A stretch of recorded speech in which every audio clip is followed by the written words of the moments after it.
at you from the Richkat Mobile Cigar Lounge. You know, cigar smoking is not just a pastime, it's a lifestyle. It's the way of walking, the way of talking, the way of dressing, an entire swag. And when it comes to that swag, Richkat has it on lock. And we can't talk about swag without talking about swaggy tea right here. We have Terrell Trent joining us in the Mobile Lounge. How are you? I'm well. How about yourself? Fantastic. I said swaggy. I'm looking at the belt, the shoes, the sock game, the blazer. What's good, man? Not much. Just trying to channel the inner cigar smoker in me and, you know, some of the accoutrements that go along with cigar smoking. All right. So definitely dressing. Absolutely. Talk to me about how you dress around your cigar lifestyle. Well, it just depends on the season. In the wintertime is one of my favorite times of the year. Mm-hmm. Fall, winter, you know, I could throw on a nice velvet blazer with a turtleneck. Another thing that really kind of gets me going in terms of like fashion when it comes to cigars is a scent. You know, I like to smell a nice cologne, kind of blend it in with the cigar smoke. And if I go to the right lounge, I can...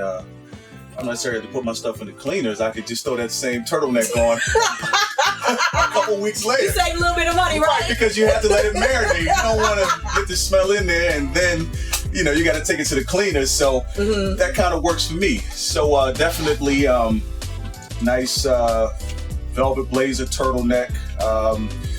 Depending on the lounge, if I go in, I have a lot of nice coats and I may walk through once or twice. You know, it's just so everybody can see you. Well, you know what? No, it's a couple of cats in these lounges, and and you know, we kind of go back and forth sometimes. Got a little competition going on. Yeah, but it's just rivalry, friendly rivalry. Bingo! It's just between us. It's not anything dealing with me trying to be better than anybody. Right. Just some little banter that me and a couple guys have. Okay, now when you're pulling on that cigar, you gotta have some wrist game. Talk to me about your wrist candy. So, you're a watch collector, right? I'm a watch collector. I have been collecting watches now since probably over 12 years. And, you know, I have different watches for different occasions. I'm really a big Omega guy. Okay, so what are you wearing now? I'm wearing the Omega Seamaster Planet Ocean. Okay. The orange dial. And to me, you know, it's all about the optics for me when I smoke, not for anybody else. Sometimes I just, you know, may have a smoke in my hand and just like to see the way it looks kind of up against my watch. Okay. Yeah, so not mad at you. It just goes back to the feeling I like to have when I smoke. Okay. How I like to feel, not about, you know, what everybody else is, you know, feeling or what they see. Is how I like to feel. Okay, so we've talked about the watches, we've talked about the clothes, we've talked about the lounges.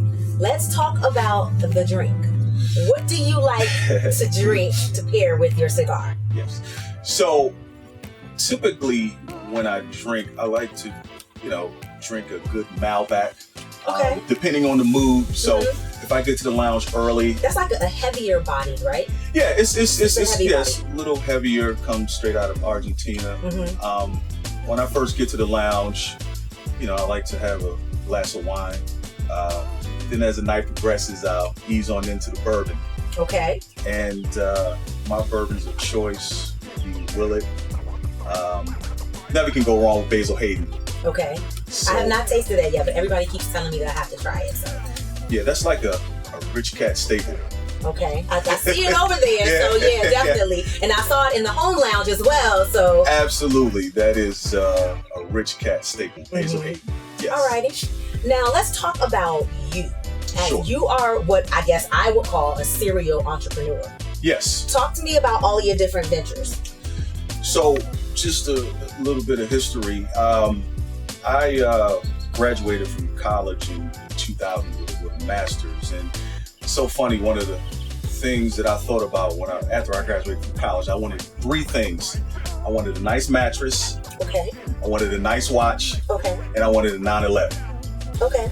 So I got the mattress and the watch kind of within the first year of graduation. Mattresses matter. Yeah. They really do. In college, I've been sleeping on a futon. Oh, okay. So it's very uncomfortable. So when I went to get my first 911, older guy that I knew, he was in the real estate, and we're talking about 2000. And he told me, no, don't go and get this 911. You got to go and get a property. So I'm like, man, listen, I'm tired of driving around this Toyota Corolla. I had a gas leak. It smelled like the Exxon Valdez. Right, you know, right. So I said, I got to get me a car. He was like, don't do that. So no problem. I listened to him because that's what you do. You listen to wise elders. people, wise elders. So he had a friend who was selling a 4-unit building in Southeast DC. I was about to ask Southeast DC, Southeast Yep. Baltimore, because you're from Baltimore. Right. All right. But always kind of, been back and forth Right. from DC. What part of Southeast? Over Hillside Road near Benning Road. Okay. Mhm. So what happened was I went and I bought this. I bought a 4-unit property, and at the time it was definitely hood over there. But I'm from East Baltimore, so I was used to it. Right. But I think a DC hood is different than a Baltimore hood. They definitely are. Because I'm from DC, currently living in Baltimore, and the hoods are not equal. Like, they're not the same. No. I would venture to say that a Baltimore hood may be a little worse than a DC hood. Yes. It's a different energy. Right. It's just two different energies. Bingo. I don't want to see. That's good. It's two different energies. Mm-hmm. So as a result, I was able to, to mingle and make friends with everybody in the neighborhood. So long story short, this is how I got into real estate. This I'm going somewhere with this. So I didn't buy the 911 right away. I got the building. Smart. Bought the building for a nominal dollar amount. Turned around and sold the building, and I think it was beginning of 2006. Okay. Made some decent money. From there, I parlayed multiple other properties just from that first sale. So the moral of that story is, if I hadn't listened to the wisdom that the older guy gave me, I may not have been into real estate. Right. So that's just one of my renderings. It's real estate, commercial and residential. Then what I actually went to school for, I'm an occupational therapist. Right. By occupation, and I knew I always wanted to have my own practice. Mm-hmm. So I started my company, Proactive Therapy, in 2000. Okay. 2001. And we provide physical therapy, occupational therapy, and speech. And currently I have 4 outpatient clinics. So my other rendering is investing in small startups. You're an angel. You're an angel investor. Okay. Right. Whether it's doing bridge loans, or just long-term interest in these companies. So those are some of the things I do to make money.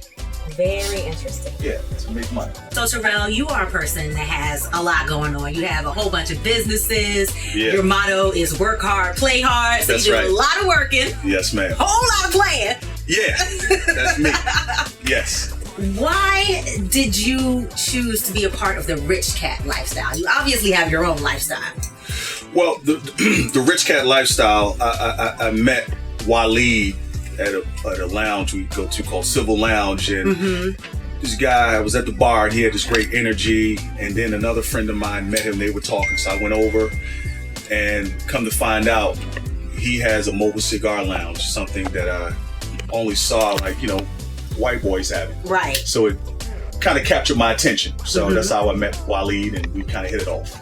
Alrighty, now when you think of Richkat, what do you associate with Richkat? Yeah.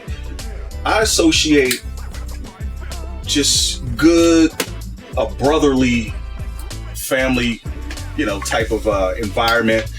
It's a group of guys who come from all walks of life, definitely have something great to bring to the camaraderie. I think of Richkat, the brand, cigars. I think of happiness, just really, really good times. And also too, I just think of real good brothers when Richkat comes to mind. And I'm glad that, I'm a part of Richkat. Then there's some ladies up in Richkat too, right? I'll get to them. Okay, excuse me.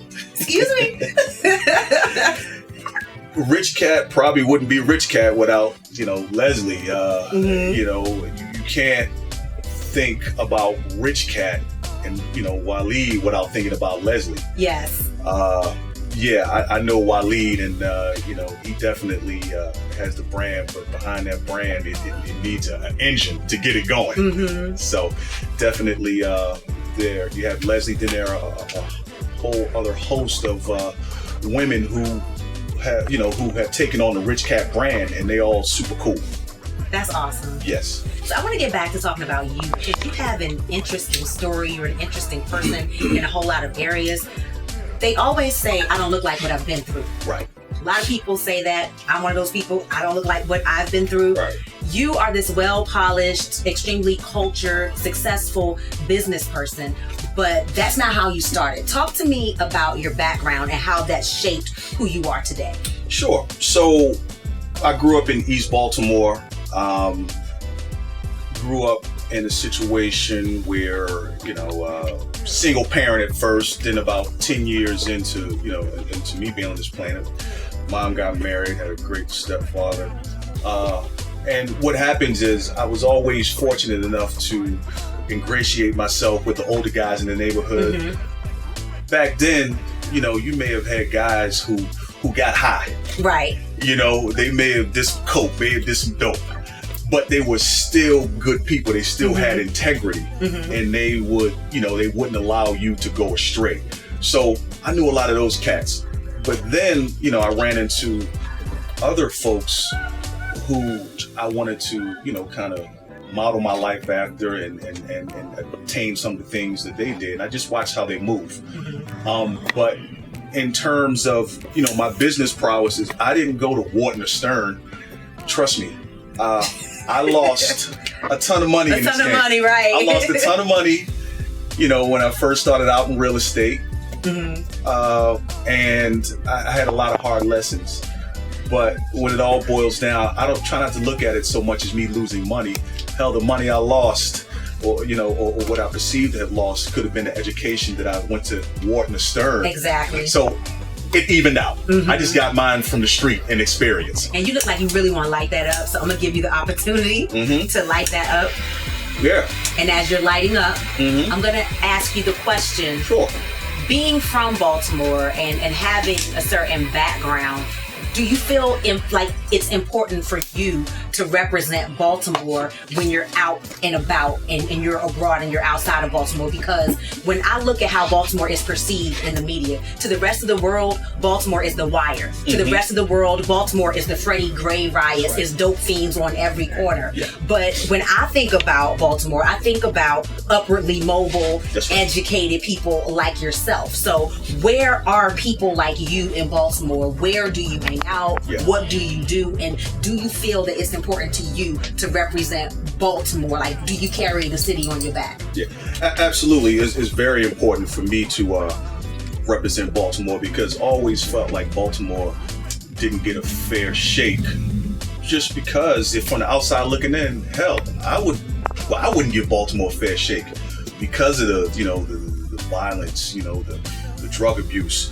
But in terms of me and how I avoided a lot of that, I never was really a follower, but more importantly, and I'm not an overly spiritual person, somebody was praying for me. So it's only by the grace of God that I didn't fall into some of the trappings. But not to say that I didn't, I wasn't in situations and positions where I did dirt, but not real bad dirt, because I don't like nobody's damn prison. Just a little bit of dirt. Just a little bit of dirt. Just enough to... We've all done a little bit of dirt. Yeah. So in terms of people like myself in Baltimore, I go to a couple of cigar lounges. One in particular, the QG, I have a membership. And it's a place where you don't necessarily have to, have a certain amount, a large amount of money. And I don't want people to think that this is the lifestyle for the rich and famous. Right. Because cigars is not. You just have to prioritize it. You just have to prioritize. If it's your thing. Right. Yeah. Okay, so I'm going to end on a fun note. Sure. We're going to lighten things up just a little bit. After a hard day work and you're home and you're chilling, what are you smoking on? What are you drinking on? And what are you listening to? So after a hard day's work, one of my go-tos is I like the Richkat brand.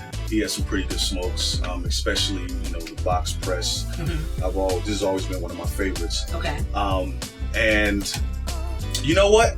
I haven't drank in a while, so I'm drinking Heineken Zeros. Heineken Zeros? Heineken Zeros. I know. You trying to watch your weight? You trying to watch your physique? What's up? No, but every now and again, me personally, I just have to put myself through a discipline. So I said I wasn't going to drink, but I still like to taste the beer. Okay. So I'll drink a Heineken Zero, and one of my hobbies is I'm a DJ. So I'll throw on some music and I'll DJ for a couple of hours, just to kind of, relax me and get me in my zone. I'm not mad at that. Yeah. So we are going to end with a life hack.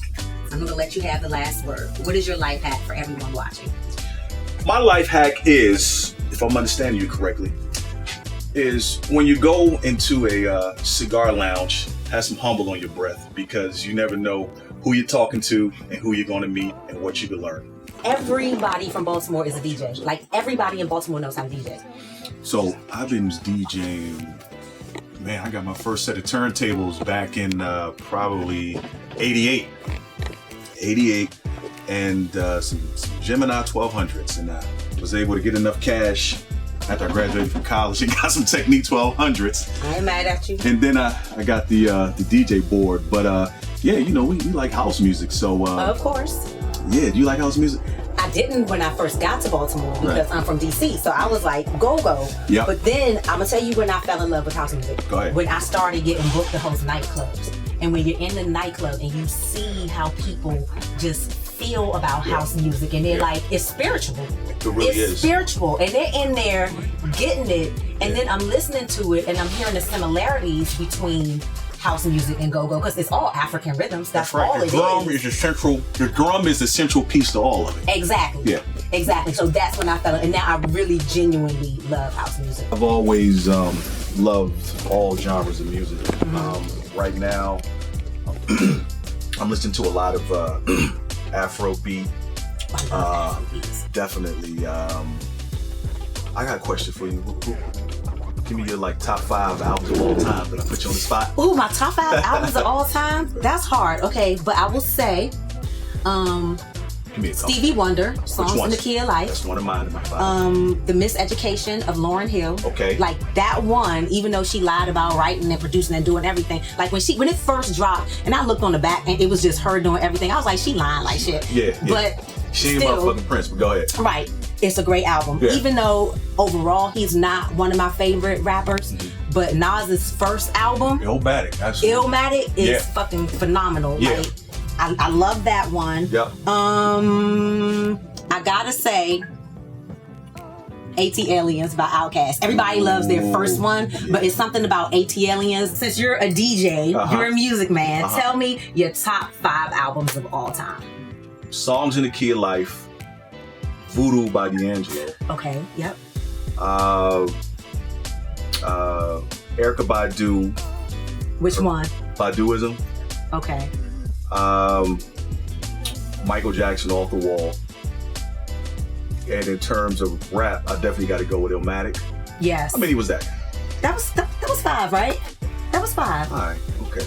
Got it. And another thing about cigars, depending on the strength, some of them are mild, you don't feel very much, then you get a heavy one, it'll make you a little loopy. Yeah. So yeah, you got to keep me on track with my count. that's all right.